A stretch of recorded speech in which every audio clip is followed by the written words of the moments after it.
Next topic है बच्चों, force between two straight long parallel current carrying wire. कोई भी दो पैरेलल करंट कैरिंग वायर जिनकी लेंथ इनफाइनाइट है, अगर वो रखे हुए हैं डी डिस्टेंस पर अगर रखे हुए हैं तो उनके बीच में एक फोर्स लगता है। फोर्स जो है वो फोर्स ऑफ अट्रैक्शन भी हो सकता है और रिपल्शन भी हो सकता है। वो डिपेंड करेगा कि दोनों में करंट की डायरेक्शन क्या है। तो जैसे मान लीजिए ये एक डायग्राम आपको दिया हुआ है जिसमें दो करंट कैरिंग वायर है। वायर 1 में करंट I1 फ्लो हो रहा है और वायर 2 में करंट जो है वो I2 फ्लो हो रहा है। दोनों के बीच की जो डिस्टेंस है वो स्मॉल d है और दोनों वायर जो है वो इनफाइनाइट लेंथ के वायर हैं और पैरेलल हैं। तो सबसे पहले तो मैं मैग्नेटिक फील्ड की बात करूं तो वायर 1 में जो करंट फ्लो हो रहा है उसकी वजह से वायर 2 की तरफ जो मैग्नेटिक फील्ड की डायरेक्शन होगी वो नॉक नॉक रूल से हम निकाल सकते हैं। तो नॉक नॉक रूल क्या बोलता है बच्चों, करंट की डायरेक्शन में हम थंब रखेंगे और जिस तरफ मुझे मैग्नेटिक फील्ड निकालना है उंगलियों को उस तरफ रखेंगे और नॉक करेंगे तो अंदर की तरफ। तो आप देखिए वायर 1 की वजह से यहां पर जो मैग्नेटिक फील्ड है B1 वो अंदर की तरफ है। इसी तरह से हम वायर 2 में जो करंट फ्लो हो रहा है I2 उसकी वजह से वायर 1 के ऊपर मुझे मैग्नेटिक फील्ड की डायरेक्शन निकालनी है। तो यहां पर आप देखिए करंट की डायरेक्शन में हम रखेंगे थंब और मैग्नेटिक फील्ड निकालना है मुझे वायर 1 की तरफ। तो मैग्नेटिक फील्ड किधर हो जाएगा बच्चों, नॉक नॉक रूल से ऊपर की तरफ। तो यहां पर आप देखिए B2 की डायरेक्शन क्या होगी, इस प्लेन के परपेंडिकुलर आउटवर्ड और B1 की डायरेक्शन होगी प्लेन के परपेंडिकुलर इनवर्ड। अब एक चीज हम जानते हैं कि अगर मान लीजिए कोई भी करंट कैरिंग वायर अगर किसी मैग्नेटिक फील्ड में रखा हुआ हो तो उस पर फोर्स लगता है और उस फोर्स का फॉर्मूला होता है F = बिल साइन थीटा, जो हम पहले डिस्कस कर चुके हैं। तो यहां पर आप देखिए इस वायर 1 पर जो फोर्स लगेगा वो वायर 2 के मैग्नेटिक फील्ड की वजह से लगेगा क्योंकि वो वायर 2 के मैग्नेटिक फील्ड में रखा हुआ है। इसी तरह से वायर 2 पर जो फोर्स लगेगा वो वायर 1 के मैग्नेटिक फील्ड की वजह से लगेगा क्योंकि वो वायर 1 के मैग्नेटिक फील्ड में रखा हुआ है। फोर्स की डायरेक्शन की अगर मैं बात करूं तो आप देखिए मैग्नेटिक फोर्स की डायरेक्शन जो है वो राइट हैंड पाम रूल से हम निकाल सकते हैं। और राइट हैंड पाम रूल क्या बोलता है बच्चों कि अगर मान लीजिए करंट जो है उसको हम थंब से रिप्रेजेंट करें, मैग्नेटिक फील्ड को अगर मान लीजिए हम फिंगर से रिप्रेजेंट करें तो पाम से जो फोर्स लगेगा वो मैग्नेटिक फोर्स को रिप्रेजेंट करेगा। तो यहां पर आप देखिए करंट की डायरेक्शन ऊपर की तरफ है, इसमें मैग्नेटिक फील्ड आपकी तरफ है वायर के परपेंडिकुलर आउटवर्ड, तो पाम से जो फोर्स लगेगा वो इधर लगेगा।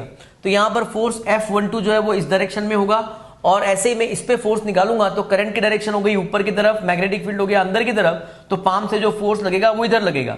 तो कहने का मतलब ये हुआ कि अगर दोनों वायर में करंट की डायरेक्शन अगर सेम है तो उस कंडीशन में फोर्स ऑफ अट्रैक्शन लगेगा, राइट। अब मुझे किसी भी एल लेंथ पे, किसी भी एक वायर की एल लेंथ पे अगर फोर्स निकालना हो तो उस फोर्स की वैल्यू क्या होगी। तो यहां पर आप देखिए here each wire is placed in magnetic field of other wire, so each one will experience force acting on length L of wire 1 due to magnetic field of wire 2। Wire 1 की L length पर wire 2 के magnetic field की वजह से जो force लगेगा वो हम निकाल रहे हैं। तो यहां देखिए F12 वायर 1 पे फोर्स को हमने किससे रिप्रेजेंट किया है बच्चों, F12 से, क्योंकि 1 पे फोर्स लग रहा है और 2 लगा रहा है। तो यहां पर आप देखिए F12 = फ्लो होने वाला करंट किसका लेंगे हम, जिसपे मुझे फोर्स निकालना है, करंट हम उसका लेंगे और मैग्नेटिक फील्ड हम दूसरे वायर का लेंगे। तो यहां पे हो जाएगा I1L, क्योंकि L लेंथ पे हम बात कर रहे हैं, B2 sin 90। आप देखिए यहां पे लेंथ और मैग्नेटिक फील्ड के बीच का जो एंगल है वो 90 डिग्री है, क्योंकि आप देखिए मैग्नेटिक फील्ड तो प्लेन के परपेंडिकुलर आउटवर्ड है और लेंथ जो है वो इस प्लेन में है, तो दोनों के बीच में जो एंगल होगा वो कितना होगा बच्चों, 90 डिग्री के बराबर। तो F12 = I1L B2 sin 90 होगा। अब यहाँ पे B2 की वैल्यू हम जानते हैं कि किसी भी इनफाइनाइट लेंथ वायर की वजह से जो मैग्नेटिक फील्ड होता है R डिस्टेंस पे या D डिस्टेंस पे वो μ0I/2πd के बराबर होता है। तो वायर 2 की वजह से जो मैग्नेटिक फील्ड होगा B2 वो क्या हो जाएगा, μ0I2/2πd के बराबर। तो यहां पर फोर्स पर यूनिट लेंथ मुझे निकालना है। ये जो हमने फोर्स निकाला है बच्चों वो वायर 1 की L लेंथ पे निकाला है, तो मुझे यूनिट लेंथ पे निकालना है। तो F12/L में कर दूंगा तो कितना हो जाएगा, μ0I1I2/2πd के बराबर। और F12/L को मैं स्मॉल f12 भी लिख सकता हूं। तो ये हो जाएगा वायर 1 की यूनिट लेंथ पे फोर्स कितना होगा वो मुझे मिल जाएगा। इसी तरह से अगर मैं मान लीजिए वायर 2 की L लेंथ पे फोर्स की बात करूं तो मैं इसको रिप्रेजेंट करूंगा F21 से, राइट। तो वायर 2 की L लेंथ पे फोर्स कितना हो जाएगा बच्चों, I2 तो इसमें फ्लो होने वाला करंट हो गया, L लेंथ हो गया, और मैग्नेटिक फील्ड किसका लूंगा मैं, वायर 1 का।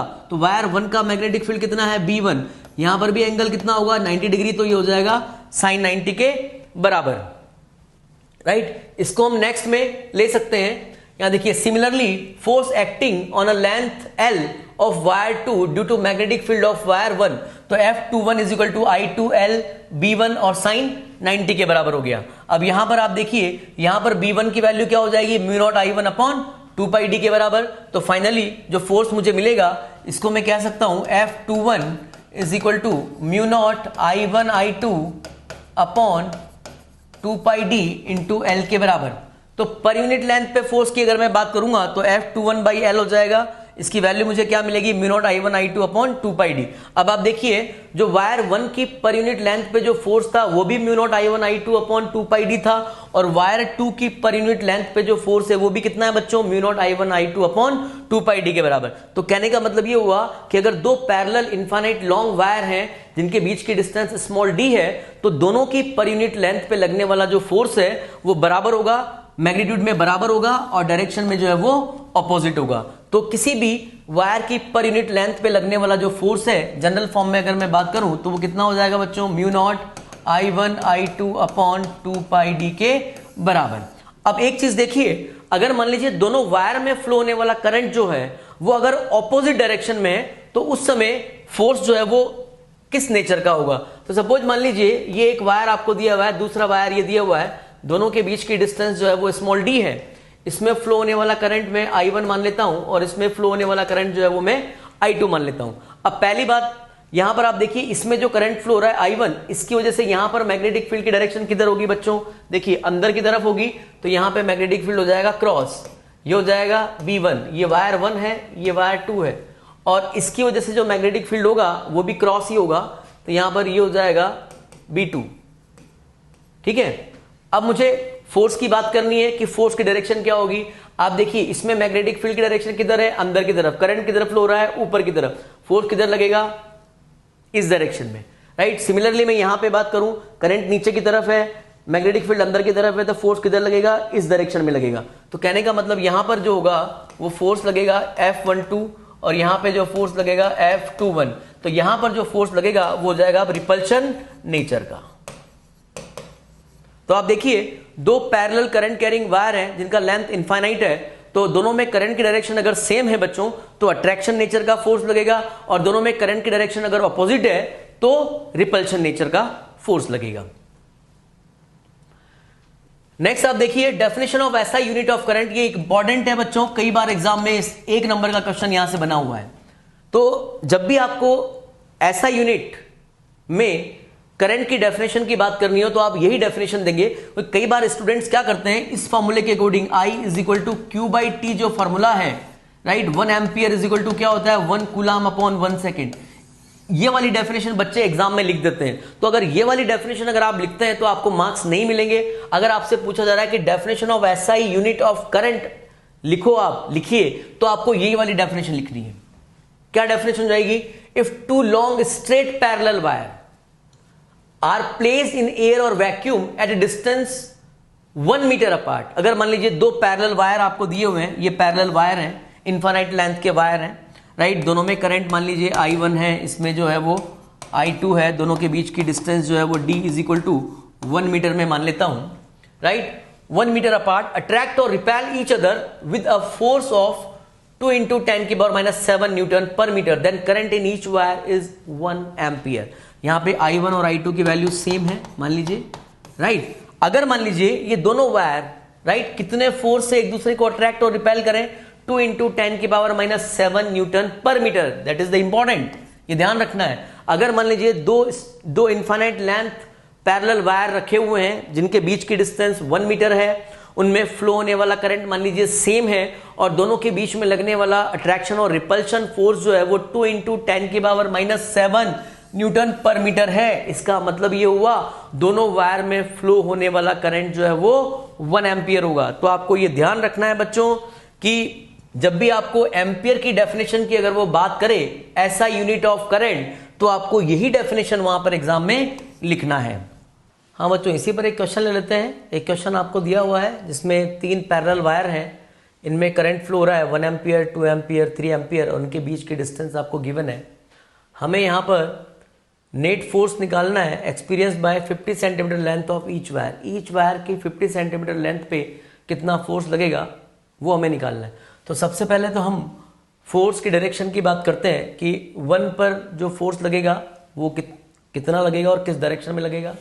ऐसे ही सेकंड पर फोर्स, ऐसे ही थर्ड पर फोर्स की हम बात करेंगे। तो यहाँ देखिए, यहाँ पर अगर हम बात करें तो 1 और 2 में 1 पर जो फोर्स लगेगा वो 2 की वजह से भी लगेगा और 1 पर फोर्स 3 की वजह से भी लगेगा। इसी तरह से 2 पर मैं फोर्स की बात करूं तो 1 की वजह से भी लगेगा और 3 की वजह से भी लगेगा। ऐसे में 3 पर फोर्स की बात करूं तो 2 की वजह से भी लगेगा और 1 की वजह से भी लगेगा। तो यहाँ पर सबसे पहले मैं 1 पर बात करता हूं। तो 1 वायर पे 2 की वजह से जो फोर्स लगेगा, आप देखिए 1 और 2 में करंट की डायरेक्शन ऑपोजिट है, जो फोर्स ऑफ रिपल्शन लगेगा। तो आप देखिए 1 पे लगने वाला जो फोर्स होगा वो इस डायरेक्शन में होगा, जिसको हम बोलेंगे F12, और 1 की वजह से 2 पर जो फोर्स लगेगा वो इस डायरेक्शन में होगा, इसको हम बोलेंगे F21। ठीक है। अब मैं 1 और 3 के बीच की बात करूं तो 1 और 3 पे जो फोर्स लगेगा, 1 जो है 1 और 3 में करंट की डायरेक्शन बच्चों सेम है तो अट्रैक्शन होगा। तो 3 पे जो फोर्स लगेगा 1 की वजह से वो अट्रैक्ट करेगा इस तरफ, इसको हम बोलेंगे F31, और इस पे जो फोर्स लगेगा वो लगेगा F13। ठीक है। अब यहाँ पे देखिए 2 और 3 की वजह से भी फोर्स, 2 और 3 भी एक दूसरे पर फोर्स लगाएंगे। तो 2 और 3 में जो करंट की डायरेक्शन है वो अपोजिट है तो रिपेल करेंगे। तो आप देखिए 3 की वजह से 2 पर जो फोर्स लगेगा वो इस डायरेक्शन में रिपेल होगा, तो ये हो जाएगा F2 पे लग रहा है 3 की वजह से, तो इसको बोलेंगे F23। और ऐसे ही 2 जो है वो 3 पे फोर्स लगाएगा इस डायरेक्शन में, इसको बोलेंगे F32। तो ये तो फोर्स की हमने डायरेक्शन हमने निकाल ली। अब अगर मैं किसी एक पर मैग्नीट्यूड की बात करूं तो आप देखिए सबसे पहले तो आपको I1 तो दे दिया बच्चों, I1 1 एम्पियर दे दिया आपको, I2 दे दिया आपको कितना 2 एम्पियर, और I3 आपको दे दिया है 3 एम्पियर के बराबर। मैं वायर 1 पे फोर्स की बात कर रहा हूं तो वायर 1 पे फोर्स हमने लिया है F1, और F1 जो है वायर 1 पे 2 फोर्स लग रहे हैं, वायर 2 भी लगा रहा है और वायर 3 भी लगा रहा है। वायर 2 की वजह से जो फोर्स है वो F12 है और वायर 3 की वजह से जो फोर्स है वो F13 है। तो दोनों फोर्स अपोजिट डायरेक्शन में है, तो नेट फोर्स जो लगेगा वो हो जाएगा F12 माइनस F13 के बराबर। अब मुझे L लेंथ पे फोर्स निकालना है और L की वैल्यू है 50 सेंटीमीटर, तो यहाँ पे L इज इक्वल टू मैं 50 सेंटीमीटर कह सकता हूँ।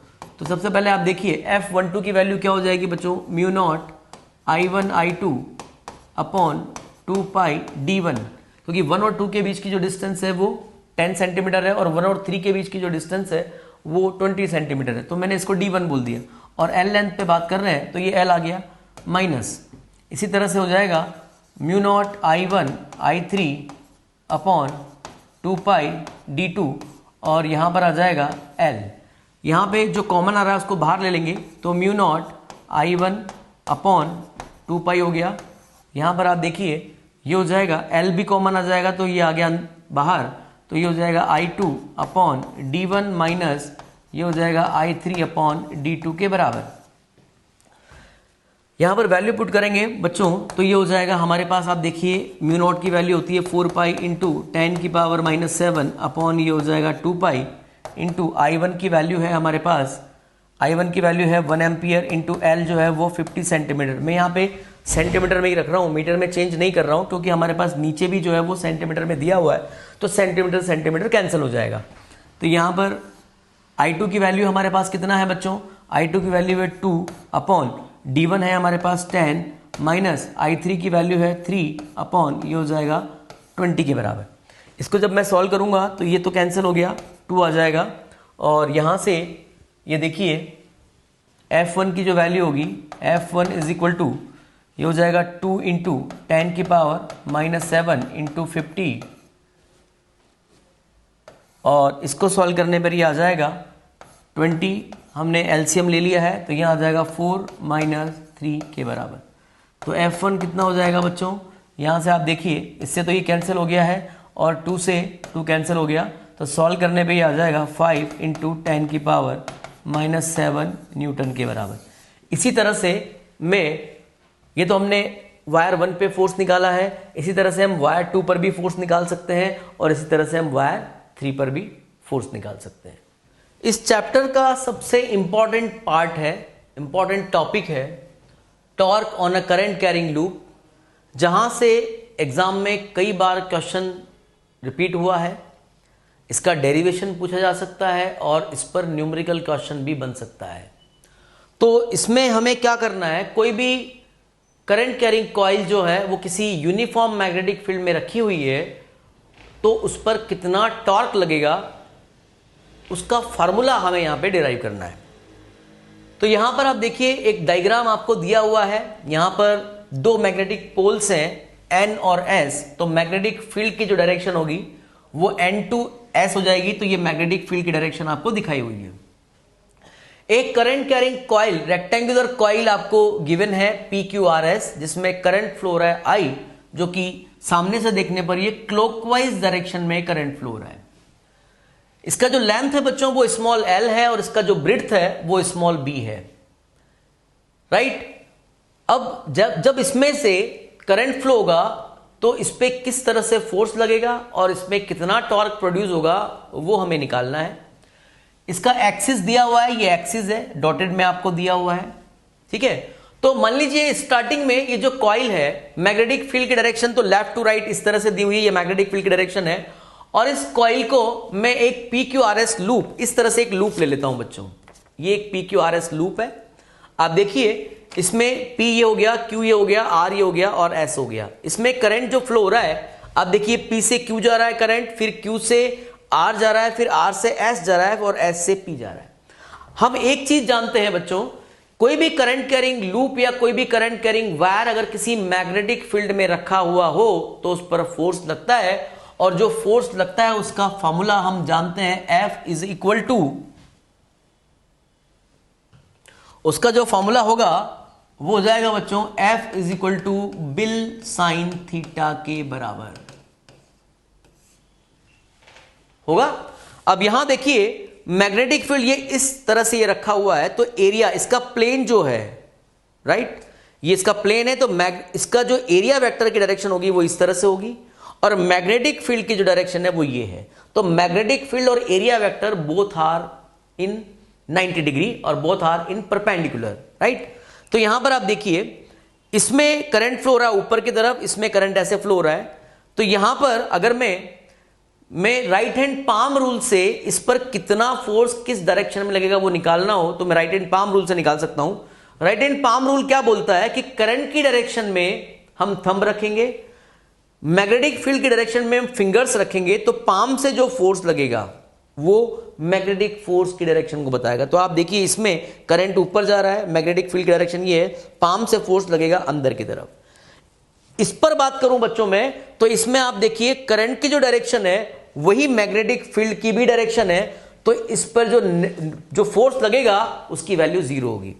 अगर मैं इस पर बात करता हूं तो इसमें करंट नीचे की तरफ है, मैग्नेटिक फील्ड ये है, तो इस पर फोर्स लगेगा आपकी तरफ, राइट। तो इस वायर पे फोर्स आपकी तरफ लग रहा है और इस वायर पे फोर्स जो है वो इस प्लेन के परपेंडिकुलर इनवर्ड लग रहा है, ऐसे, राइट। और अगर मैं इसकी बात करूं बच्चों, तो इसमें करंट की डायरेक्शन ये है और मैग्नेटिक फील्ड की डायरेक्शन ये है, तो L और B के बीच में जो एंगल बनेगा वो 180 डिग्री होगा, और साइन 180 की जो वैल्यू होती है वो 0 होती है, तो इस पर भी फोर्स कितना लगेगा, 0 के बराबर। तो कहने का मतलब दो फोर्स लग रहे हैं, एक तो इस पे लग रहा है F1 इस डायरेक्शन में, और एक फोर्स लगेगा F2 आपकी तरफ। तो ये जो है दोनों फोर्स इसको रोटेट कराएंगे। अब टॉर्क की वैल्यू कितनी होगी ये मुझे निकालनी है, राइट। दूसरा, अब यहां पर हमने किसी एंगल पे मैं बात करूं, तो फर्स्ट केस में तो जो हमने बात की थी बच्चों, उसमें हमने डिस्कस किया था कि ये तो हो गया मैग्नेटिक फील्ड और एरिया वेक्टर की डायरेक्शन हो गई ये, और दोनों एक दूसरे के परपेंडिकुलर यानी कि 90 डिग्री एंगल। अब मैं किसी इंस्टेंट पर, ये जो कॉइल इस तरह से रखी हुई है, इसको मैंने किसी इंस्टेंट पर इस तरह से थीटा एंगल से इस तरह से घुमा दिया, राइट। तो अब सेकंड केस में जो हमें यहां पे दिया हुआ है, ए वेक्टर और बी वेक्टर के बीच का जो एंगल है वो थीटा है, तो मैं इसको कुछ ऐसे दिखा सकता हूं बच्चों। यहां पर आप देखिए ये इस तरह से बी वेक्टर आपको दिया हुआ है और ए वेक्टर कुछ ऐसे होगा इसके परपेंडिकुलर, और दोनों के बीच में जो एंगल है वो है थीटा, राइट। ये हो गया बी वेक्टर। तो ये वाला एंगल कितना हो जाएगा बच्चों, 90 माइनस थीटा के बराबर, और करंट ऐसे फ्लो हो रही होगी इस ऊपर में, ठीक है। अब ये वाला एंगल अगर मान लीजिए 90 माइनस थीटा है, तो यहां से यहां तक का जो एंगल होगा ये कितना हो जाएगा बच्चों, आप निकाल सकते हैं। ये पूरा एंगल 180 है, और 180 माइनस 90 माइनस थीटा, तो ये एंगल जो होगा वो होगा 90 प्लस थीटा के बराबर, ठीक है। अब आप देखिए इस केस में जो फोर्स लगेगा वो किस तरह से लगेगा। यहां पर ये इस तरह से दिया हुआ है, ए वेक्टर की डायरेक्शन तो ये हो गई बच्चों, और बी वेक्टर की डायरेक्शन ये हो गई, दोनों के बीच में एंगल जो है थीटा है। अब इस पे तो फोर्स जो लगेगा अब भी उसी डायरेक्शन में ही लगेगा, क्योंकि ये जो वायर है ये वर्टिकल है और मैग्नेटिक फील्ड जो है वो हॉरिजॉन्टल है। तो दोनों के बीच में एंगल थीटा पहले भी 90 था और अब भी 90 होगा। किसके बीच में, L और B के बीच में जो एंगल होगा, क्योंकि F इज इक्वल टू हम आई एल क्रॉस बी लगाएंगे, तो यहां पे थीटा क्या होता है बच्चों, L और B के बीच में एंगल। तो पहले भी 90 था क्योंकि वायर वर्टिकल है और मैग्नेटिक फील्ड हॉरिजॉन्टल। इसके लिए भी थीटा 90 ही होगा क्योंकि वायर जो है वो वर्टिकल है और मैग्नेटिक फील्ड जो है वो हॉरिजॉन्टल है। लेकिन अब इसकी अगर मैं बात करूं तो इसमें आप देखिए, इस केस में तो किसी भी तरह का कोई फोर्स लग ही नहीं रहा था, ना तो इस वायर पे लग रहा था, नहीं इस वाले वायर पे लग रहा था। लेकिन जैसे ही ऐसे आएगा तो अब इस पे फोर्स लगेगा। आप देखिए करंट की डायरेक्शन कैसे है बच्चों, इस डायरेक्शन में, तो ये जो करंट की डायरेक्शन है वही एल की डायरेक्शन होगी। मैग्नेटिक फील्ड इस डायरेक्शन में है, तो एल क्रॉस बी से मैं निकालूंगा तो फोर्स लगेगा नीचे की तरफ, राइट। और इसमें करंट की डायरेक्शन कैसे आएगी, इस तरह से, ये करंट हो गई बच्चों, ये करंट की डायरेक्शन हो गई, बी की डायरेक्शन ये होगी, तो इसमें एल क्रॉस बी लगाऊंगा तो किधर होगा, ऊपर की तरफ। तो अब भी इन दोनों पर जो फोर्स लगेगा वो कितना लगेगा बच्चों, मैग्नीट्यूड में जो है वो सेम होगा, डायरेक्शन में ऑपोजिट होगा और एक ही लाइन के अलोंग होगा, ठीक है। जब एक ही लाइन के अलोंग होगा तो ये किसी भी तरह का कोई टॉर्क प्रोड्यूस नहीं करेंगे। तो जो भी टॉर्क प्रोड्यूस होगा उसके लिए रिस्पॉन्सिबल कौन होगा, F1 एंड F2।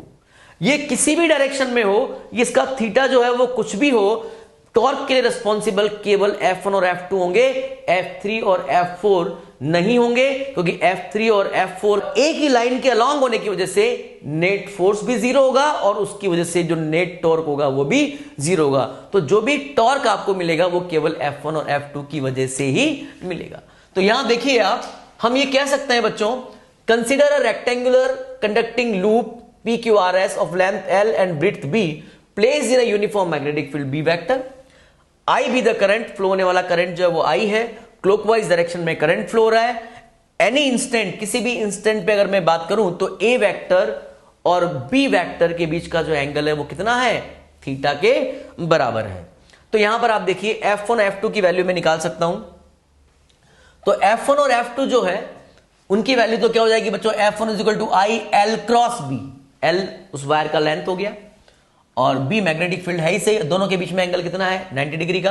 तो यहां पर मैं F1 को अगर ऐसे कहूं आई एल बी साइन 90, तो यहां पर मुझे F1 की वैल्यू ये मिल जाएगी, directed inside the sheet of paper. किधर होगा बच्चों F1 की वैल्यू, अंदर की तरफ, और F2 की वैल्यू होगी बाहर की तरफ। तो F2 मैं यहां से कह सकता हूं आई एल क्रॉस बी, तो F2 is equal to I L B हो जाएगा, directed outside the sheet of paper. यहां पर आप देखिए F3 और F4 जो है उनका मैग्नीट्यूड भी सेम है, डायरेक्शन अपोजिट है और एक ही लाइन के अलोंग है, तो वो दोनों एक दूसरे के इफेक्ट को कैंसिल कर देंगे, तो नेट उनकी वजह से लगने वाला जो टॉर्क होगा वो जीरो होगा। तो आप देखिए force F3 vector acting on the arm QR and force F4 vector acting on the arm SP of the loop are equal, opposite and act along the same line, hence they cancel each other, right. Therefore torque जो produce होगा वो केवल F1 vector and F2 vector की वजह से ही होगा। तो magnitude of the torque due two forces F1 and F2 is given by, तो यहां देखिए टॉर्क क्या होता है, magnitude of either force into perpendicular distance between forces. तो परपेंडिकुलर डिस्टेंस क्या होगी बच्चों, हम वापस अगर पीछे के डायग्राम में बात करें तो परपेंडिकुलर डिस्टेंस जो होगी, F1 की डायरेक्शन देखिए ये है, F2 की डायरेक्शन ये है, ये वाला यहां से यहां तक b/2 है और ये भी b/2, क्योंकि पूरा यहां से यहां तक b है, राइट। ये एंगल थीटा है, ये एंगल 90 माइनस थीटा होगा, तो ये वाला एंगल थीटा हो गया, हो जाएगा, राइट। ऐसे ही ये वाला एंगल भी थीटा होगा बच्चों। तो आप देखिए, अगर ये b/2 है तो ये वाली डिस्टेंस यहां से यहां तक b/2 साइन थीटा हो जाएगी, और ये वाली डिस्टेंस भी जो है वो b/2 साइन थीटा हो जाएगी। तो टोटल f1 और f2 के बीच की जो परपेंडिकुलर डिस्टेंस हो जाएगी वो कितनी होगी, b साइन थीटा के बराबर। तो अगर मैं टॉर्क की बात करूं तो यहां पर आप देखिए, जो लेंथ होगी, परपेंडिकुलर लेंथ होगी, वो किसके बराबर हो जाएगी, b साइन थीटा के बराबर। अब इसको मैं L इंटू बी जो है, हमने L इंटू बी को क्या लिख दिया है, इसको मैं टॉर्क इज इक्वल टू आई, इसको L इंटू स्मॉल बी और कैपिटल B साइन थीटा लिखूंगा। तो L इंटू बी को मैंने एरिया लिख दिया, रेक्टेंगुलर कॉइल का एरिया, तो मैं लिख सकता हूं torque is equal to I A B sine theta के बराबर। तो वेक्टर फॉर्म में अगर हम इसको लिखें बच्चों, तो I तो बाहर आ गया, A क्रॉस B मैं इसको वेक्टर फॉर्म में लिख सकता हूं। अब अगर मान लीजिए लूप में number of turns capital N है, तो मैं इसको N से मल्टीप्लाई कर दूंगा, तो टॉर्क इज इक्वल टू क्या हो जाएगा, NIAB साइन थीटा के बराबर। अब यहां पर एक चीज इंपॉर्टेंट क्या है, अगर मान लीजिए मैं कॉइल को रोटेट करता हूं, आप ये देखिए, ये कॉइल आपको इस तरह से दी हुई है। इस केस में अगर ये बिल्कुल मैग्नेटिक फील्ड की डायरेक्शन ये है, एरिया की डायरेक्शन ये है, दोनों के बीच में एंगल थीटा कितना है, 90 डिग्री, तो इस केस में जो परपेंडिकुलर डिस्टेंस होगी वो स्मॉल b के बराबर हो जाएगी। अब रोटेट करने से क्या होगा बच्चों, रोटेट करने से क्या है, F1 F2 की वैल्यू तो अब भी वही होगी, लेकिन F1 और F2 के बीच की जो परपेंडिकुलर डिस्टेंस है वो वेरी कर जाएगी। और जब परपेंडिकुलर डिस्टेंस वेरी कर जाएगी, तो क्योंकि थीटा चेंज हो गया है और परपेंडिकुलर डिस्टेंस क्या है, b साइन थीटा के बराबर, स्मॉल b साइन थीटा के बराबर, क्योंकि थीटा वेरी कर गया तो परपेंडिकुलर डिस्टेंस वेरी कर जाएगी, और परपेंडिकुलर डिस्टेंस वेरी करेगी तो टॉर्क भी वेरी करेगा। इसका मतलब टॉर्क किस पे डिपेंड कर रहा है, एरिया वेक्टर और B vector, capital B vector के बीच के एंगल पे डिपेंड कर रहा है, ठीक है। तो इस तरह से हम बच्चों यहां पर टॉर्क की वैल्यू को हम फाइंड आउट कर सकते हैं। टॉर्क जो है किसी भी रेक्टेंगुलर कॉइल पे जो किसी यूनिफॉर्म मैग्नेटिक फील्ड में रखी हुई है, करंट कैरिंग कॉइल है, हम निकाल सकते हैं torque is equal to NIAB sine theta फॉर्मूले से। नेक्स्ट एक क्वेश्चन आपको दिया हुआ है बच्चों, एग्जाम में आया हुआ है, इंपॉर्टेंट क्वेश्चन है, और इस तरह का क्वेश्चन जो है वो कई बार एग्जाम में रिपीट हुआ है। तो इस क्वेश्चन में आप देखिए, हमें find net force experience by a given rectangular loop. एक गिवन रेक्टेंगुलर लूप है और यहां पर एक इनफाइनाइट लेंथ का करंट कैरिंग वायर यहां पे रखा हुआ है, और मुझे इस लूप पर नेट फोर्स निकालना है। तो नेट फोर्स हम कैसे निकालेंगे, सबसे पहले तो मैं इस 4 एम्पियर करंट का जो वायर है उसकी वजह से इस तरफ मैग्नेटिक फील्ड की डायरेक्शन क्या होगी वो मैं निकालता हूं। तो आप देखिए, करंट की डायरेक्शन में हम थंब रखेंगे, और जिस तरफ मुझे मैग्नेटिक फील्ड की डायरेक्शन निकालनी है उंगलियां उस तरफ रखूंगा, और नॉक नॉक रूल से मैं जब नॉक करूंगा तो मैग्नेटिक फील्ड अंदर की तरफ होगा। तो इस वायर के इधर किसी भी पॉइंट पे जब मैं मैग्नेटिक फील्ड की डायरेक्शन निकालूंगा तो प्लेन के परपेंडिकुलर इनवर्ड, तो यहां पर जो मैग्नेटिक फील्ड मिलेगा मुझे वो क्रॉस मिलेगा, और यहां पर भी मैग्नेटिक फील्ड मुझे क्रॉस ही मिलेगा, और ईच एंड एवरी पॉइंट पे मैग्नेटिक फील्ड मुझे क्रॉस ही मिलेगा। लेकिन मैग्नेटिक फील्ड का जो मैग्नीट्यूड होगा बच्चों, यहां पर कुछ अलग होगा और यहां पर मैग्नेटिक फील्ड कुछ अलग होगा, ठीक है। अब यहां पर आप देखिए, मैं फोर्स की बात करूं तो इस वायर पे, इस वायर के ईच एंड एवरी पॉइंट पे मैग्नेटिक फील्ड का मैग्नीट्यूड सेम रहेगा। क्यों सेम रहेगा, क्योंकि ये वायर इसके पैरेलल है, और इसके ईच एंड एवरी पॉइंट पे भी मैग्नेटिक फील्ड का मैग्नीट्यूड जो है वो सेम रहेगा, जो कि B2 होगा, और यहां पर B1। तो इस वायर पे जो फोर्स लगेगा उसकी डायरेक्शन में निकाल सकता हूं। करंट की डायरेक्शन में थंब रखेंगे, मैग्नेटिक फील्ड किधर है बच्चों, अंदर की तरफ, फोर्स किधर लगेगा, इधर, तो यहां पे फोर्स लगेगा इस डायरेक्शन में, इसको मैंने बोल दिया F1, ठीक है। इस पर बात करें तो करंट की डायरेक्शन में थंब रखेंगे, मैग्नेटिक फील्ड अंदर है, फोर्स लगेगा इस पर इधर की तरफ, तो इस पे जो फोर्स लगेगा इसको हमने बोल दिया F3, और इस पे जो फोर्स लगेगा, आप देखिए करंट की डायरेक्शन में थंब, मैग्नेटिक फील्ड अंदर है, ऊपर की तरफ फोर्स लगेगा यहां पर, इसको हमने बोल दिया F2, और इस पे लगेगा नीचे की तरफ, इसको हमने बोल दिया F4। अब F2 और जो F4 है वो मैग्नीट्यूड में सेम होगा और डायरेक्शन में अपोजिट होगा, तो ये दोनों एक दूसरे को कैंसिल कर देंगे। मैग्नीट्यूड में क्यों सेम होगा, आप देखिए, मैग्नेटिक फील्ड जैसे जैसे इस वायर के लिए चेंज होगा वैसे वैसे मैग्नेटिक फील्ड इस वायर के लिए भी चेंज होगा। तो इस वायर के ऊपर लगने वाला जो एवरेज फोर्स जो F2 होगा और इस वायर पे लगने वाला जो एवरेज फोर्स F4 होगा वो मैग्नीट्यूड में सेम और डायरेक्शन में ऑपोजिट होने की वजह से कैंसिल हो जाएगा। तो नेट अब जो फोर्स लगेगा वो केवल F1 F3 रह जाएगा। अब मुझे F1 की वैल्यू निकालनी है बच्चों, तो यहां देखिए F1 की जो वैल्यू होगी,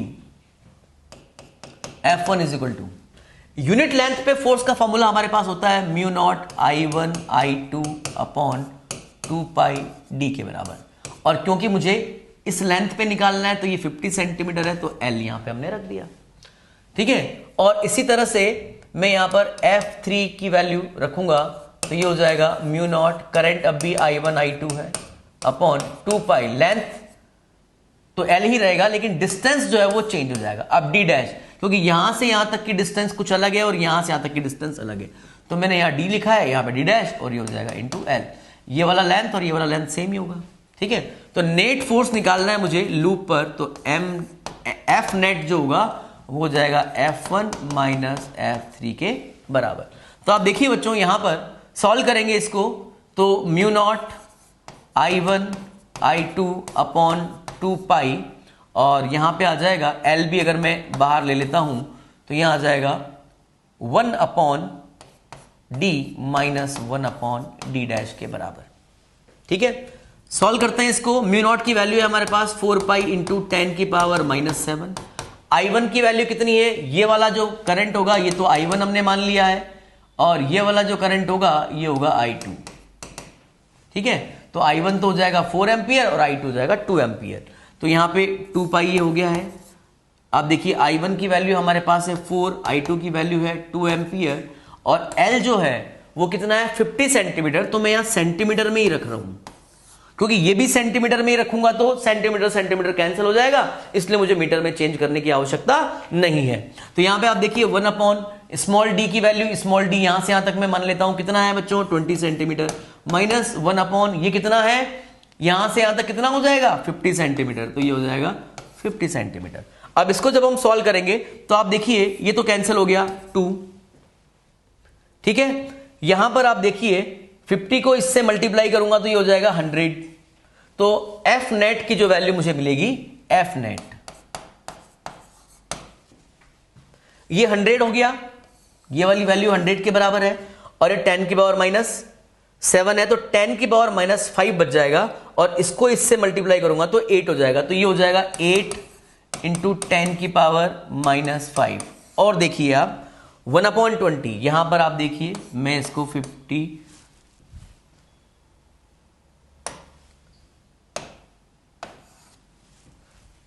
यहां पर हम एलसीएम ले सकते हैं, तो एलसीएम मान लीजिए यहां पे 100 में ले लेता हूं, तो ये हो जाएगा 5 माइनस 2।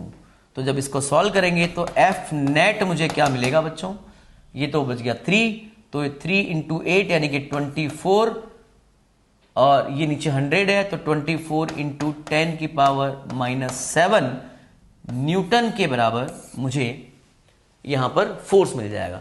तो नेट फोर्स जो मिलेगा वो 24 इंटू 10 की पावर माइनस 7 न्यूटन होगा, और किधर होगा, अट्रैक्टिव नेचर का, क्योंकि F1 की वैल्यू यहां पर ज्यादा है। Another important topics of this chapter is moving coil galvanometer, जहां से 5 मार्क्स का एक मेजर क्वेश्चन भी बन सकता है और 3 मार्क्स का क्वेश्चन भी बन सकता है।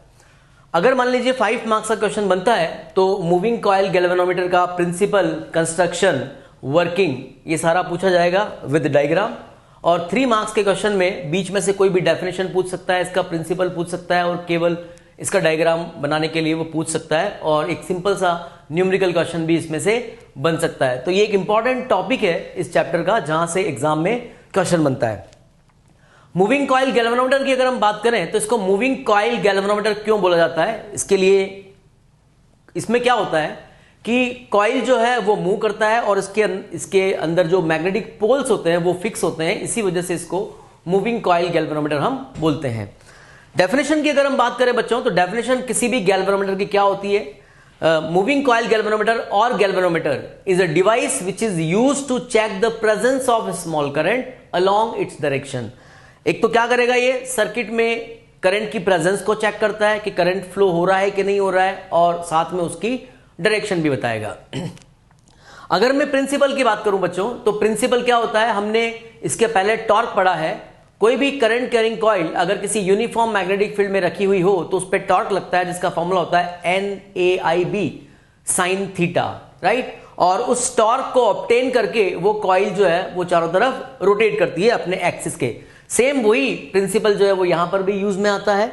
कोई भी करंट कैरिंग कॉइल अगर मैग्नेटिक पोल्स में रखी हुई है, मैग्नेटिक पोल्स के बीच में रखी हुई है, या हम कह सकते हैं कि वो किसी मैग्नेटिक फील्ड में रखी हुई है, तो उस पर एक टॉर्क लगेगा। टॉर्क लगने की वजह से कॉइल रोटेट करती है और कॉइल रोटेट जब होगी तो उससे अटैच जो निडल है उसमें डिफ्लेक्शन आएगा।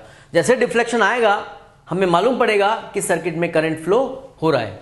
तो यहां पर आप देखिए principle, its working is based on the fact that when a current carrying coil is placed in uniform magnetic field, then torque developed in the coil and starts rotating it and produces deflection in the needle attached to this coil. ठीक है, तो ये इसका principal है बच्चों। यहां पर diagram आपको दिया हुआ है मूविंग कॉइल गैल्वेनोमीटर का। इसमें देखिए दो मैग्नेटिक पोल्स हैं जो कि एक दूसरे के आमने सामने रखे हुए हैं, और ये जो मैग्नेटिक पोल है ये कॉनकेव शेप्ड मैग्नेटिक पोल है। That is the important point, आपको ध्यान रखना है। Concave shaped magnetic poles, concave shaped magnetic poles लेने का पर्पस क्या होता है? रेडियल मैग्नेटिक फील्ड को ये प्रोड्यूस करता है, राइट। यहां पर आप देखिए एक सॉफ्ट आयरन का कोर आपको ये दिया हुआ है, और इस कोर के ऊपर एक कॉइल जो है वो वाउंड की हुई है, जिसमें नंबर ऑफ टर्न्स हम n मान सकते हैं। तो n नंबर ऑफ टर्न्स की एक रेक्टेंगुलर कॉइल जो है वो सिलिंड्रिकल कोर के ऊपर, जैसे अगर मान लीजिए सिलिंड्रिकल कोर है तो इसके ऊपर इस तरह से कॉइल को वाउंड किया हुआ है रेक्टेंगुलर फॉर्म में। यहां पर एक पिवोट है और एक स्प्रिंग दी हुई है। देखिए बच्चों ये स्प्रिंग है, राइट। यहां पर आप देखिए एक निडल आपको दिया हुआ है जिसको हम पॉइंटर भी बोल सकते हैं, और एक स्केल यहां पर गिवन है। तो कंस्ट्रक्शन में जो यहां पर डायग्राम में दिया हुआ है उसको हम कंस्ट्रक्शन में दिखा सकते हैं। कंस्ट्रक्शन में हम क्या बता सकते हैं कि एक तो दो मैग्नेटिक पोल्स हैं जो कि कॉनकेव शेप्ड मैग्नेटिक पोल है जो कि यूनिफॉर्म रेडियल मैग्नेटिक फील्ड को प्रोड्यूस करता है। एक सॉफ्ट आयरन का सिलिंड्रिकल कोर होता है जिसके ऊपर हम कॉइल को वाउंड करते हैं। एक पॉइंटर है, एक स्केल है, और यहां पर एक पिवोट है, साथ में एक स्प्रिंग भी यहां पर गिवन है। तो इस तरह से इसका जो कंस्ट्रक्शन है वो कंप्लीट होता है। अब अगर मैं इसके वर्किंग की बात करूं तो वर्किंग में आप देखिए बच्चों, जैसे ही हम इसमें करंट फ्लो करेंगे, कॉइल में जैसे ही करंट फ्लो करेंगे, तो करंट फ्लो करने की वजह से, क्योंकि कॉइल यूनिफॉर्म मैग्नेटिक फील्ड में रखी हुई है, तो इस पर एक टॉर्क लगेगा, और उस टॉर्क का जो फॉर्मूला होता है वो हम जानते हैं, torque is equal to NIAB sine theta के बराबर इस पे टॉर्क लगेगा। अब यहां पर जो इंपॉर्टेंट पार्ट है, यहां पर हमने रेडियल मैग्नेटिक फील्ड प्रोड्यूस किया है। तो रेडियल मैग्नेटिक फील्ड को प्रोड्यूस करने का पर्पस क्या होता है कि थीटा की जो वैल्यू है, थीटा क्या है बच्चों, यहां पर जो कॉइल है उस कॉइल के प्लेन से जो नॉर्मल है और मैग्नेटिक फील्ड जो है, नॉर्मल और मैग्नेटिक फील्ड के बीच का एंगल है थीटा, जो कि यहां पर कितना हो जाएगा, रेडियल मैग्नेटिक फील्ड के लिए थीटा की जो वैल्यू होती है बच्चों वो होती है 90 डिग्री के बराबर। कितना होगा? 90 डिग्री। तो 90 डिग्री होने से क्या होगा, ये जो है यहां पर साइन 90 की वैल्यू 1 हो जाती है, तो टॉर्क आपको मैक्सिमम मिलेगा। और थीटा जो है, जो कि हमारा वेरिएबल था, वो एक कांस्टेंट बन गया है। किसकी वजह से? रेडियल मैग्नेटिक फील्ड की वजह से। तो टॉर्क यहां पर आप देखिए, मैं कह सकता हूं NIAB, या फिर किसी भी कॉइल के लिए गैल्वेनोमीटर, जब आपने गैल्वेनोमीटर का कंस्ट्रक्शन आपने कर दिया है तो उस गैल्वेनोमीटर के लिए number of turns A and B ये सब क्या हो जाएंगे, कांस्टेंट हो जाएंगे। तो यहां से टॉर्क जो आपको मिलेगा वो डायरेक्टली प्रोपोर्शनल टू क्या मिलेगा, I के। मतलब करंट जैसे जैसे बढ़ेगा टॉर्क भी बढ़ेगा, और टॉर्क बढ़ने से उसका डिफ्लेक्शन भी बढ़ेगा। तो इसका कंस्ट्रक्शन हम एक बार देख लेते हैं बच्चों। कंस्ट्रक्शन में आप देखिए, it consist of a moderate number of turns rectangular coil wound over soft iron cylindrical core. Soft iron cylindrical core के ऊपर हम इस कॉइल को वाउंड करते हैं, और जो कॉइल के दोनों एंड्स जो हैं वो गैल्वेनोमीटर के मेन टर्मिनल से कनेक्टेड होते हैं। तो two ends of this coil are connected to the two main terminals of galvanometer. The whole arrangement is kept between the strong concave shaped magnetic field. पूरी जो कॉइल है वो concave shaped magnetic poles के बीच में रखी हुई होती है, और कॉनकेव शेप्ड मैग्नेटिक पोल्स क्या करेंगे, रेडियल मैग्नेटिक फील्ड को प्रोड्यूस करते हैं। वर्किंग में देखिए, जैसे आपने सर्किट में करंट फ्लो किया, राइट, या उस कॉइल में करंट फ्लो किया, वैसे टॉर्क लगना स्टार्ट हुआ। तो यहां देखिए, when A current flows through the coil, a torque acts on it, this torque deflects the coil. ये टॉर्क क्या करेगा, उस कॉइल को डिफ्लेक्ट करेगा, और इस टॉर्क को हम क्या बोल सकते हैं बच्चों, डिफ्लेक्टिंग टॉर्क भी बोल सकते हैं। और इसकी वैल्यू देखिए, टॉर्क इज इक्वल टू क्या हो जाएगा हमारे पास, NIAB sin थीटा के बराबर। अब यहां पर देखिए थीटा क्या है, theta is the angle made by the normal to the plane of the coil. Plane का जो कॉइल का जो प्लेन है उसका जो नॉर्मल है और जो मैग्नेटिक फील्ड है उन दोनों के बीच का एंगल कितना है, थीटा है। और थीटा की वैल्यू इस केस में, रेडियल मैग्नेटिक फील्ड के केस में थीटा कितना हो जाता है, 90 डिग्री के बराबर। तो यहां पर नेक्स्ट हम कह सकते हैं टॉर्क इज इक्वल टू क्या हो जाएगा बच्चों, NIAB के बराबर, क्योंकि रेडियल मैग्नेटिक फील्ड के लिए थीटा कितना होगा, 90 डिग्री। यहां पे देखिए N क्या है, नंबर ऑफ टर्न्स है, A area of the coil हो गया, I जो करंट फ्लो हो रहा है कॉइल के अंदर वो करंट है, और B जो है जो मैग्नेटिक फील्ड वहां पे प्रोड्यूस हुआ है उसकी वैल्यू है। अब जैसे ही कॉइल जो है वो रोटेट करती है, आपने जो सर्किट है जिसमें जो भी करंट फ्लो रहा होगा उसके हिसाब से टॉर्क फिक्स हो गया, torque is equal to NIAB के बराबर। अब जैसे ही कॉइल रोटेट करेगी तो उस कॉइल से जो कांटेक्ट में जो स्प्रिंग है उस स्प्रिंग में ट्विस्ट डेवलप हो जाएगा। जैसे उस स्प्रिंग में ट्विस्ट डेवलप हो जाएगा वैसे एक रिस्टोरिंग टॉर्क और डेवलप होगा, जो कि अप्लाइड टॉर्क, मतलब torque is equal to NIAB, जो कि अप्लाइड टॉर्क है उसको अपोज करेगा। जैसे रिस्टोरिंग टॉर्क और अप्लाइड टॉर्क बराबर हो जाएगा वैसे ही कॉइल जो है वहां पे रुक जाएगी और निडल का डिफ्लेक्शन जो है वो फिक्स हो जाएगा। तो यहां पर हम नेक्स्ट में हम ये कह सकते हैं बच्चों, as the coil gets deflected, जैसे करंट फ्लो किया कॉइल डिफ्लेक्ट हुई, the spring is twisted and restoring torque is developed in it, उसके अंदर रिस्टोरिंग टॉर्क डेवलप हो जाएगा। और रिस्टोरिंग टॉर्क क्या होता है बच्चों, टॉ डैश इज इक्वल टू मैं कह सकता हूं K के बराबर। यहां पे K क्या है, restoring torque per unit twist, per unit twist में कितना रिस्टोरिंग टॉर्क डेवलप हुआ है उसको हम बोलते हैं K, या इसको मैं स्प्रिंग कांस्टेंट भी बोल सकता हूं। तो जैसे ही इक्विलिब्रियम आएगा, इक्विलिब्रियम में ये जो रिस्टोरिंग टॉर्क है ये किसके बराबर हो जाएगा, इस अप्लाइड टॉर्क के बराबर। तो यहां पर हम कह सकते हैं for equilibrium of the coil deflecting torque is equal to क्या होगा बच्चों, रिस्टोरिंग टॉर्क के बराबर। और हम NIAB इज इक्वल टू क्या बोल सकते हैं, K फाई। फाई यहां पर क्या है, कॉइल में डिफ्लेक्शन, या मैं कह सकता हूं स्प्रिंग में ट्विस्ट, या फिर मैं कह सकता हूं जो निडल है उसमें कितना डिफ्लेक्शन हुआ। ये सभी फाई को रिप्रेजेंट, मतलब फाई से रिप्रेजेंट किया जाएगा इनके डिफ्लेक्शन को। तो यहां पर अगर मैं फाई की बात करूं बच्चों तो फाई क्या हो जाएगा, आप देखिए यहां पे करंट जो है, यहां से करंट पहले मैं निकाल सकता हूं, I is equal to K upon NAB into phi हो जाएगा। तो नेक्स्ट में आप देखिए I इज इक्वल टू हमें क्या मिलेगा, I इज इक्वल टू हमें मिलेगा G फाई के बराबर। तो यहां पर आप देखिए G की वैल्यू क्या है बच्चों, K अपॉन NAB के बराबर। अब K अपॉन NAB क्या है, K क्या हो गया, spring constant, N number of turns, A जो है वो कॉइल का एरिया हो गया, और B मैग्नेटिक फील्ड है। तो ये जैसे ही आपने गैल्वेनोमीटर का कंस्ट्रक्शन कर दिया वैसे ही ये सारे जो है वो सब फिक्स हो जाएंगे, K, N, A और B जो है वो फिक्स हो जाएगा। इसीलिए हम इसको क्या बोलते हैं, गैल्वेनोमीटर कांस्टेंट बोलते हैं, या रिडक्शन फैक्टर ऑफ गैल्वेनोमीटर भी बोल सकते हैं। अब जब ये कांस्टेंट है तो मैं कह सकता हूं यहां पे मैं फाई इज इक्वल टू, मैं यहां पर ये भी कह सकता हूं I अपॉन G के बराबर। तो यहां से आप देखिए फाई इज प्रोपोर्शनल टू क्या हो जाएगा बच्चों, I के बराबर। तो phi is proportional to I हम कह सकते हैं, thus deflection of the coil is directly proportional to the current flowing through it. तो इस तरह से हम किसी भी कॉइल में जो डिफ्लेक्शन होगा वो उसमें फ्लो होने वाली करंट के डायरेक्टली प्रोपोर्शनल होगा। तो यहां पर एक तो ये फॉर्मूला इंपॉर्टेंट है बच्चों, यहां से क्वेश्चन बनता है एग्जाम पॉइंट ऑफ व्यू से, न्यूमेरिकल क्वेश्चन भी बन सकता है। और आपको ये जो गैल्वेनोमीटर कांस्टेंट है जिसकी value G is equal to K upon NAB होता है, ये भी आपको याद रखना है। नेक्स्ट आप देखिए use of radial magnetic field in the moving coil galvanometer. Moving coil galvanometer में जो हमने रेडियल मैग्नेटिक फील्ड लगाया है उसका मेन पर्पस क्या होता है या उसका यूज क्या है। पहली बात तो रेडियल मैग्नेटिक फील्ड को प्रोड्यूस हमें करना है तो उसके लिए हमने क्या किया है, कॉनकेव शेप्ड मैग्नेटिक पोल्स को यूज में लिया है। जैसे हम concave shaped magnetic poles use में लेंगे तो मैग्नेटिक फील्ड जो प्रोड्यूस होगा वो कैसा होगा, रेडियल मैग्नेटिक फील्ड होगा। और रेडियल मैग्नेटिक फील्ड के लिए थीटा कितना होगा बच्चों, 90 डिग्री के बराबर।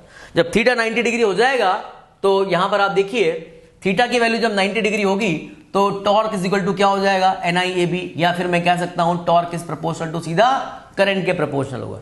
जब टॉर्क सीधा करंट के प्रोपोर्शनल होगा तो फाई भी क्या हो जाएगा, करंट के प्रोपोर्शनल हो जाएगा। तो हमें स्केल जो मिलेगा वो कैसा मिलेगा, लीनियर स्केल मिलेगा। तो लीनियर स्केल को ऑब्टेन करने के लिए हमने रेडियल मैग्नेटिक फील्ड लगाया है जिससे कि थीटा की वैल्यू क्या हो गई है 90 डिग्री हो गई है, और सीधा यहां पर आप देखिए hence linear scale can be used to determine the deflection of the coil. तो ये एक इंपॉर्टेंट है, कई बार एग्जाम में क्वेश्चन भी पूछा गया है कि भाई हम मूविंग कॉइल गैल्वेनोमीटर में जो रेडियल मैग्नेटिक फील्ड लगाते हैं उसका पर्पस क्या होता है, राइट।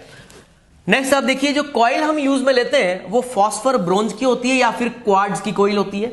इसका मेन पर्पस क्या होता है कि इनके लिए के जो होता है वो स्मॉल होता है, और के स्मॉल होने से हमें क्या फायदा होगा, हमें फायदा ये होगा कि उस गैल्वेनोमीटर की सेंसिटिविटी जो है वो बढ़ जाएगी। सेंसिटिविटी का मतलब क्या हुआ कि वो स्मॉल करंट को भी बहुत एक्यूरेटली मेजर कर सकता है, इसीलिए हम यहां पर फॉस्फर ब्रोंज और क्वार्ट्ज की कॉइल लेते हैं जिसके लिए के जो है वो स्मॉल होता है। नेक्स्ट कुछ डेफिनेशन है बच्चों जो आपको याद रखनी है, इन डेफिनेशंस पे एग्जाम में क्वेश्चन बन सकता है। तो पहली जो डेफिनेशन देखिए आप, करंट सेंसिटिविटी। करंट सेंसिटिविटी क्या होती है, डिफ्लेक्शन पर यूनिट करंट। पर यूनिट करंट के लिए कितना डिफ्लेक्शन निडल में आ रहा है उसको हम बोलेंगे करंट सेंसिटिविटी। तो आप देखिए the deflection produced in the galvanometer per unit current flowing through it is called current sensitivity. तो करंट सेंसिटिविटी को हम कह सकते हैं S I is equal to क्या हो जाएगा, फाई अपॉन आई।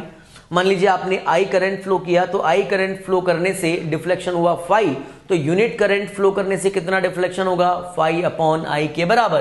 तो फाई अपॉन आई को मैं क्या बोल सकता हूं, करंट सेंसिटिविटी के बराबर। यहां पर एक रिलेशन हमने अभी बात की थी, फाई इज इक्वल टू क्या होता है बच्चों, एन ए बी अपॉन के हो जाएगा और इनटू आई।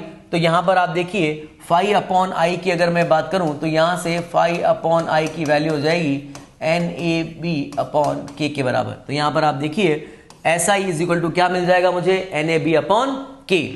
तो यहां पर आप देखिए के जितना कम होगा करंट सेंसिटिविटी उतनी ही ज्यादा होगी। तो करंट सेंसिटिविटी को बढ़ाने के लिए हमें क्या करना है, नंबर ऑफ टर्न्स को बढ़ा देना है, एरिया ऑफ कॉइल ज्यादा होना चाहिए, बी जो है मैग्नेटिक फील्ड ज्यादा होना चाहिए, और मैग्नेटिक फील्ड ज्यादा हो उसके लिए हमने क्या किया है, उसको सॉफ्ट आयरन कोर के ऊपर बाउंड कर दिया है, और सॉफ्ट आयरन कोर के ऊपर बाउंड करने से मैग्नेटिक फील्ड की वैल्यू जो है वो बढ़ जाती है, और के स्मॉल होना चाहिए। यहां पर यूनिट देखिए बच्चों, यूनिट क्या हो जाएगी, यूनिट हो जाएगी रेडियन पर एम्पियर। आप देखिए इसका ये डिफ्लेक्शन है, इसकी यूनिट रेडियन होगी, करंट की यूनिट जो है वो एम्पियर हो जाएगी, तो टोटल जो इसकी यूनिट बनेगी वो रेडियन अपॉन एम्पियर बन जाएगी। नेक्स्ट है वोल्टेज सेंसिटिविटी। तो सेम जैसे हमने करंट सेंसिटिविटी की बात की वैसे ही हम वोल्टेज सेंसिटिविटी की भी बात कर सकते हैं। तो वोल्टेज सेंसिटिविटी क्या होती है, पर यूनिट वोल्टेज में कितना डिफ्लेक्शन हो रहा है, the deflection produced in the galvanometer per unit voltage या per unit voltage applied to it. तो यहां पर एस वी आप देखिए, S V is equal to क्या हो जाएगा बच्चों, फाई अपॉन वी के बराबर। और वी क्या होता है, वी जो है गैल्वेनोमीटर की कॉइल के अक्रॉस कितना पोटेंशियल डिफरेंस है। तो गैल्वेनोमीटर की कॉइल के अक्रॉस पोटेंशियल डिफरेंस निकालना हो तो उस कॉइल का रेजिस्टेंस और उसमें फ्लो होने वाली करंट के मल्टीपल के बराबर। तो मैं यहां इसको आई आर जी बोल सकता हूं। तो यहां से देखिए फाई अपॉन आई को मैं क्या बोल दूंगा बच्चों, एस आई के बराबर। तो फाइनली हमारा जो वोल्टेज सेंसिटिविटी बनेगा वो क्या हो जाएगा, S I upon R G के बराबर। और एस आई की वैल्यू क्या होती है, एन ए बी अपॉन के बराबर। तो फाइनली क्या बन जाएगा, एन ए बी अपॉन के into R G. R G क्या है, यहां पर गैल्वेनोमीटर की जो कॉइल है उसका रेजिस्टेंस है। यूनिट हम कह सकते हैं क्या हो जाएगा, रेडियन अपॉन वोल्ट के बराबर। इसके अंदर एक और डेफिनेशन है, वो है figure of merit of galvanometer. जो हमने करंट सेंसिटिविटी की बात की थी उसका जो रेसिप्रोकल है उसी को हम क्या बोलते हैं, figure of merit of galvanometer. तो क्या हो जाएगा, जैसे एसआई की अगर मैं बात करूं तो एसआई क्या होता है बच्चों, फाई अपॉन आई। तो यहां पे फिगर ऑफ मेरिट जिसको हम एक्स से रिप्रेजेंट करते हैं वो क्या हो जाएगा, आई अपॉन फाई। यानी कि पर यूनिट डिफ्लेक्शन के लिए कितनी करंट की रिक्वायरमेंट है उसको हम बोलेंगे फिगर ऑफ मेरिट। तो देखिए definition, current per unit deflection is called figure of merit, जिसको हम किससे रिप्रेजेंट करते हैं, एक्स से रिप्रेजेंट करते हैं।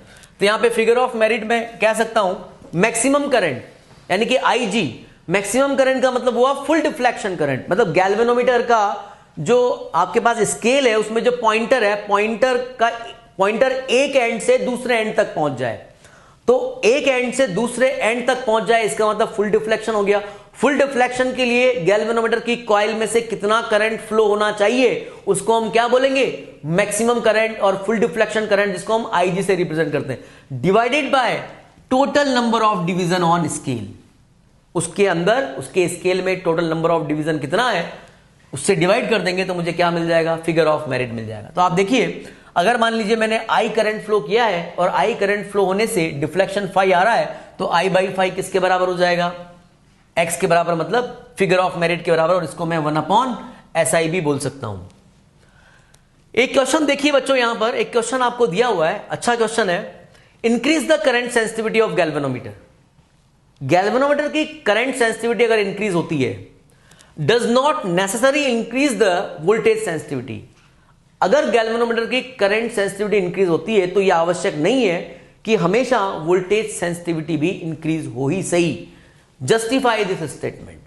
तो यहां पर इसके लिए आप देखिए, इस क्वेश्चन के लिए एक तो हमारे पास है, आप देखिए एसआई जो होता है बच्चों, एसआई यानी कि करंट सेंसिटिविटी की अगर मैं बात करूं तो करंट सेंसिटिविटी क्या होता है, NAB/K, ये तो हो गया करंट सेंसिटिविटी। और अगर मैं वोल्टेज सेंसिटिविटी की बात करूं तो SV हो जाएगा NAB/K और RG के बराबर। ठीक है, अब यहां पर आप देखिए, अगर मान लीजिए मैं A को बढ़ा देता हूं, मतलब कॉइल का जो एरिया है अगर मैं उसको बढ़ा देता हूं तो करंट सेंसिटिविटी बढ़ेगी, साथ में वोल्टेज सेंसिटिविटी भी बढ़ेगी। अगर मैं B बढ़ा देता हूं तो भी करंट सेंसिटिविटी बढ़ेगी, साथ में वोल्टेज सेंसिटिविटी बढ़ेगी।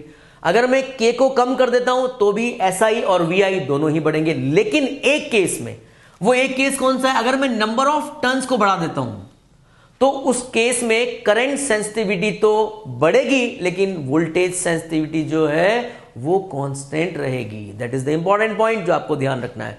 अगर मैं नंबर ऑफ टर्न्स को बढ़ाता हूं बच्चों तो SI तो बढ़ेगा लेकिन SV जो है वो कांस्टेंट रहेगा। क्यों कांस्टेंट रहेगा, क्योंकि नंबर ऑफ टर्न्स मैंने जितने टाइम से बढ़ाया है रेजिस्टेंस भी उतने ही टाइम से बढ़ेगा, क्योंकि नंबर ऑफ टर्न्स बढ़ाने का मतलब है कॉइल का लेंथ बढ़ा देना, और कॉइल का लेंथ बढ़ा देने का मतलब है उसके रेजिस्टेंस को भी बढ़ा देना, क्योंकि R is proportional to L होता है। लेंथ जितना जितना ज्यादा आप बढ़ाएंगे रेजिस्टेंस भी उतना ज्यादा बढ़ेगा। तो उस केस में इसका जो इफेक्ट है वो खत्म हो जाएगा और यहां पर SV जो है वो कांस्टेंट रहेगा। तो आपको यह ध्यान रखना है कि जब नंबर ऑफ टर्न्स हम बढ़ाते हैं तो उस केस में करंट सेंसिटिविटी तो बढ़ जाती है लेकिन वोल्टेज सेंसिटिविटी जो है वो कांस्टेंट रहती है।